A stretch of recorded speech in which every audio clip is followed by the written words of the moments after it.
Bonjour à tous, on se retrouve pour un nouvel événement. Aujourd'hui, le The 50 se dispute à Compiègne sur les haies, parcours de 3600 mètres. On a affaire à des 4 ans, ils sont 16 à s'affronter dans cette épreuve. Terrain collant aujourd'hui pour les compétiteurs. Course très ouverte, beaucoup de possibilités dans cette rencontre. On va essayer d'être inspiré pour trouver la solution en 6, bien sûr, pour ce The 50 et tous les paris associés. Jeux simples, jumelés, trios, etc.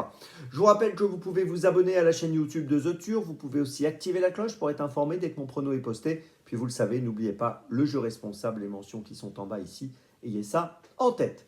Allez, j'y vais, en 6. Écoutez, j'ai retenu à la première position une concurrente qui est sérieuse, qui est régulière. Elle a couru 6 fois en 2024. Elle a fini 5 fois sur le podium. Elle vient de gagner le prix Alain Grimaud à Auteuil le 6 avril. C'est le numéro 2, Caliandra. Alors, Caliandra vient de gagner, en effet, je l'ai dit, début avril. Elle a été remontée de 3 kilos sur l'échelle des poids. Ce succès faisait suite à une bonne 3e place dans le prix général de Rougemont, où elle avait bien tenu sa partie. Elle a déjà bien fait à Compiègne. Logiquement, elle doit jouer un premier rôle. Et moi, je la vois bien jouer le premier rôle et pourquoi pas remporter la victoire. En deuxième position, j'ai retenu le numéro 3, Hasta la Vista. Alors, c'est un concurrent qui court régulièrement avec Caliandra. Il a terminé premier du prix général de Rougemont, course dans laquelle Caliandra a fini troisième. On l'a vu finir deuxième du prix Univers 2, course dans laquelle Caliandra a terminé troisième au mois de mars.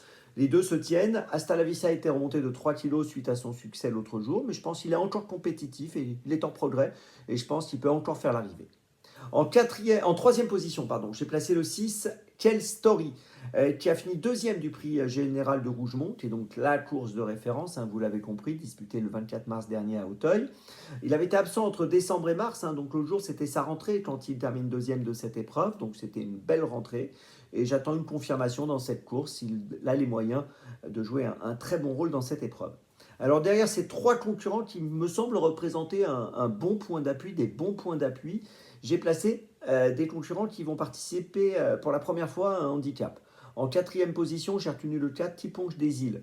Donc premier handicap, il vient de finir cinquième du prix Varaville après avoir gagné à Pau au mois de janvier. Il a couru que 3 fois dans sa carrière, il est perfectible, je m'en méfie pour une place. En cinquième position, j'ai placé le 15, Kiessus du Drani. Premier handicap également pour lui. Il a couru 3 fois, 6e, 5e, 4e, 2 courses à Pau, 6e, 5e, une course à Compiègne, donc 4e le 13 mars dernier. Associé à Bertrand Lestrade, je pense qu'il est capable d'être dans les 5.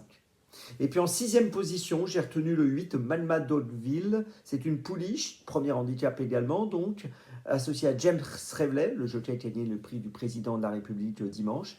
Elle vient de finir troisième à Compiègne au début du mois d'avril. Elle est née à Sénon-Pouancé au mois de mars. Elle a couru 3 fois cette année, 3 fois elle a fini dans les 3, donc je pense qu'elle est encore capable de faire l'arrivée. Je vous résume mon choix pour ce The 5 corps très ouvert. Donc en 6, en base et en point d'appui, le 2, le 3 et le 6. Et puis derrière, le 4, le 15 et le 8. Départ de la course aujourd'hui, attention, 13h55. On se retrouve maintenant demain pour Cordemais. Et d'ici là, avec The Turf, ça va aller.